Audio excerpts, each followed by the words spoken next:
Hello peeps, welcome back. Thank you for tuning into Solar Foods Media. Today, I'm going to talk about some massively important cinematography basics. Now, these are habits and practices that have to become part of your vocabulary. You have to have these as your go-to. You have to have a natural feeling for each of these techniques that I'm going to give you. We're going to talk about composition. So it's going to be rule of thirds, framing, and creating depth in a scene. And we're going to have some basic camera angles and techniques, high angle, low angle, and level angle for conversation. Okay, so that was short. Let's jump in. Okay, here we have our model sitting and looking at the camera, waiting to start acting, waiting for that action. So she's not actually framed correctly for the scene in which she's going to be doing. I mean, there's no set in stone way of framing people. I've seen a lot of people on YouTube and in movies that have the subject quite low in the frame like she is here, but generally there's a reason for it. So let's say, for example, our model here was acting a part and she's on the phone and she's talking. No, better still, she's strapped down, she can't move. And in the background over here, there's a pneumatic drill. And every single time she answers a question wrong or can't answer one, the drill gets a bit closer to her head. What's your name? Oh, my name's Adam. And it gets closer and closer. Now, the reason for her being this low on this set will be because we have to see the drill bit behind her and above her. But in this scene, there isn't one. There's nothing in the background that we need to pay attention to. Enter rule of thirds. I'll enable the overlay. Rule of thirds are lines that are across the screen horizontally and vertically. Now, where they intersect is quite key. But if you look at the top line is a representation of where your subject eye level should be, generally. Obviously, this can differ like in the situation I've just explained. So as you can see, our subject is a bit low here. So if I raise her up, look how the framing becomes a lot better. Her eyes are not exactly on that line, but they're a hell of a lot closer, and this is okay because we get to save the top of her head. That's great. So these corner sections here, where they intersect, that's where you put people who are having a conversation. So if you have a person talking to another person, one's on the right side, when you shoot to the other shot, the other one's on the left side. Your normal, standard, typical, everyday, regular conversation. So what you'll try and do is you try and get the eye level of the person who's on the right over here where the lines intersect on the right, and the same for the left. Framing. Now this shot is poorly framed. I refer to framing being the position where things are and also what are in the shot. So for example, we have our model here who's about to make a phone call and be chastised by her boss. So there is no need for a gimbal box in the background. She's in a studio. This is perfectly okay. The microphone's there. That's fine. Okay.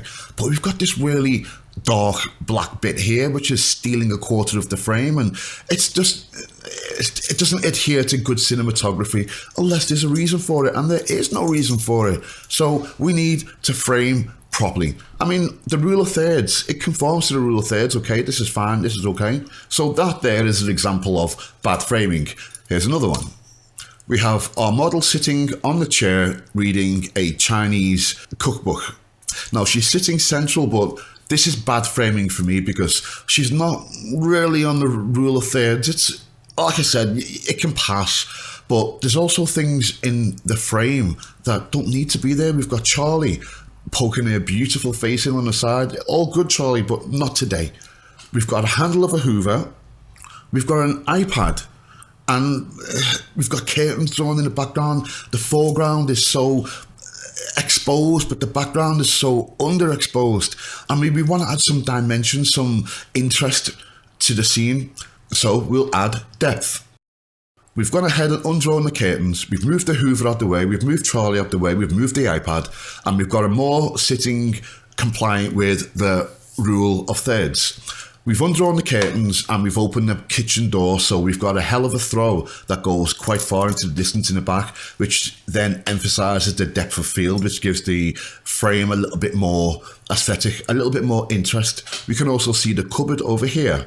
So this is a beautifully framed shot, and if you punch in, beautiful, beautiful, beautiful. Simple camera, basic angles. Let's start with the high angle. So the high angle is used when a subject is to be portrayed as weak, as being bullied, as not as strong, the victim, if you will.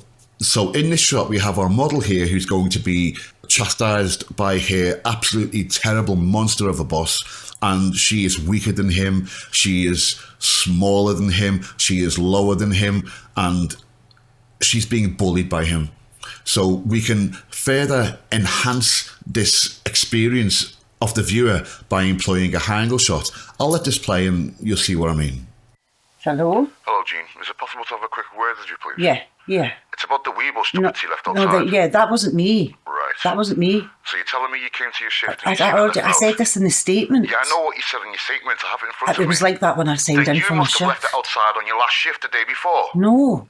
Really? No, that's Have you not seen right. it? Why didn't you contact Hemlock? I'm not a supervisor. This is a reoccurring theme with you, isn't Yeah, it? but Can you, for once in your life, take accountability and do let the me right explain. thing? I think your statement is explanation enough. Report to HR an hour before work tomorrow. I'm done. What an absolute ass. God. Oh my God, would a boss talk to me like that? Ooh. You had your boss talk to you like that? Tell me in the comments. I really, really want to know. I want to know. So the second shot that we've got is a low angle shot. Now that serves as quite the opposite of the last. So in the low angle shot, we have the camera pointing up at the subject. This is to portray an air of authority, a loftiness, if you will. Somebody who's stronger, someone who's the boss, someone who's taking control of the situation. So we'll have our model change the roles now and be in a position where she's the boss to illustrate the low angle and the feeling that it gives you as a viewer. There were so Listen to me. The word processing was I specifically told you to send it at 5 o'clock. Do you know why? No, That's precisely the point. You don't need to know why. Are you familiar with the concept of chain of command? I was working through the errands you That's gave what me. you do. I give you an errand, you complete it. I give you a task, you do it. Complete it. Do it the same as complete it. Do you think that I hired you to give me errands? Beverly, I'm sorry. Boss, I'm sorry. Boss, I'm sorry. Oh, okay, you're sorry. That's sorted then. I suppose the email has now landed on a precious and most important client now. I suppose sorry is going to secure the most lucrative client. I suppose sorry is going to be... And finally, we have a level shot. So the level shot is pretty much used when two people are having a conversation and nobody's the bully, nobody's the boss, nobody's the subordinate. It's just two people, friends, whoever, whatever, talking, and they're both on equal footing. So you'll have your backwards and forwards exchanging a conversation. I've also thrown in some L cuts and J cuts here. If you don't know what that is, let me know in the comments and I'll give you a tutorial about that. They are absolutely essential and you can't edit without them. They're absolutely, de puta madre, man.